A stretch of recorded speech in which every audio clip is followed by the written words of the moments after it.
want to begin with something uncomfortable. I don't fully believe in color psychology, at least not in the way it is usually taught.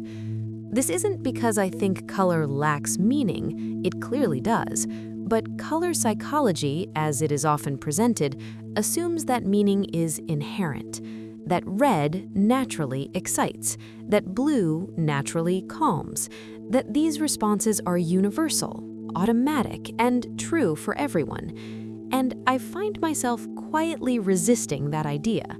Not because research doesn't exist, it does exist, but because the way we talk about color often skips over the most important question. Not what color means, but how meaning gets made at all. Color psychology persists for good reasons. It is simple, it is memorable, it gives students and practitioners a shared vocabulary, a starting point for design decisions. And the research is real. Studies have shown correlations between certain hues and physiological responses. Red, for instance, has been linked to increased arousal in some contexts. Blue has been associated with calm in others. But correlation is not the same as lived experience. The fact that a group of participants in a controlled study responded a certain way to a color swatch does not mean that you, in your particular life, with your particular history, will feel the same thing. The problem isn't the research. The problem is how we generalize it. We take findings from specific contexts and treat them as universal truths. And in doing so, we flatten something far more complex. To understand how color actually works, we need to begin not with theory, but with experience. Phenomenology, particularly the work of Maurice Merleau-Ponty, offers us a different way of thinking. Perception, he argued, is not a passive reception of information. It is an active, embodied engagement with the world. We do not simply see color, we encounter it through time, through light, through the position and movement of our bodies. The same wall looks different at noon than it does at dusk. The same fabric feels different in natural light than under fluorescent tubes. Color is not a fixed property, it shifts with the conditions of perception. And emotion does not precede this process. Emotion follows it. We feel something about a color because of the way we encounter it, slowly, through the body, over time. This is not to say that color has no effect. It is to say that the effect is not automatic. It requires presence, it requires duration, it requires the whole perceiving self. Now let us consider culture. If color meaning were universal, we would expect mourning to look the same everywhere. But it does not. In much of the Western world, mourning is marked by black. In China, Korea, and Japan, white has traditionally been the color of funerals. It symbolizes purity, the cycle of life, the return to origins. In South Africa, red represents mourning, the blood of the deceased. In Thailand, widows have traditionally worn purple. In parts of Mexico, mourning is marked by sky blue, the place where the departed are believed to go. The same color carries radically different emotional weight depending on where you're standing. Cross-cultural research on color-emotion associations has confirmed this variability.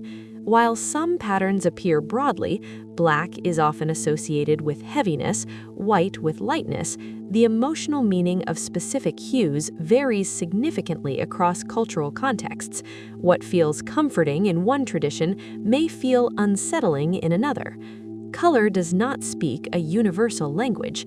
It speaks many languages, each shaped by history, belief, and collective memory. But culture is only part of the story. The other part is personal. When we feel something about a color, we are often responding not to the color itself, but to what it reminds us of.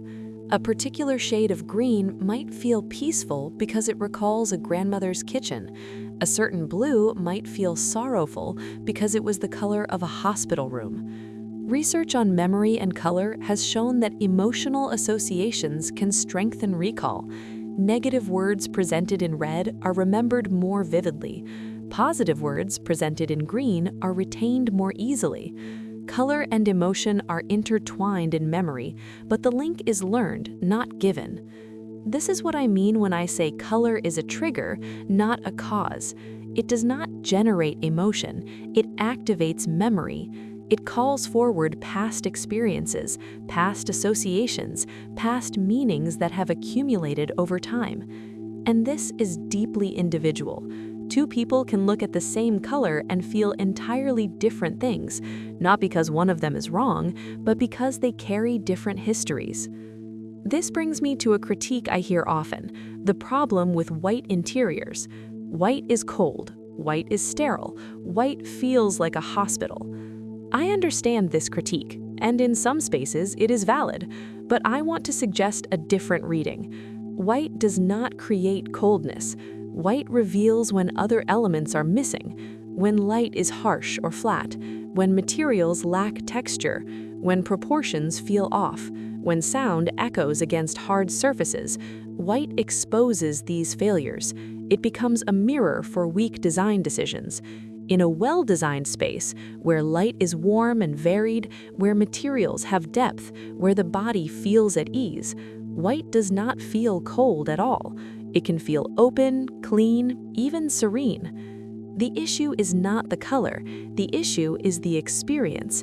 And when we blame color for what is actually a failure of light, material, sound, or proportion, we miss the real problem. So where does this leave us? I am not suggesting we abandon color psychology entirely. There is value in understanding patterns, tendencies, cultural associations. This knowledge gives us starting points. But I am suggesting we ask a different question. Instead of asking what emotion a color represents, we might ask, what kind of experience does this color participate in? Because emotion is not stored in the hue, it is made through perception, through time, through memory and culture. It emerges when color stays long enough to be felt, when it moves through the body and connects to something already there. This is a different way of thinking about design. It resists easy formulas. It asks us to pay attention to the whole environment, the light, the material, the rhythm of the space. And perhaps that is the most important thing, not what color means, but how we create the conditions for meaning to emerge.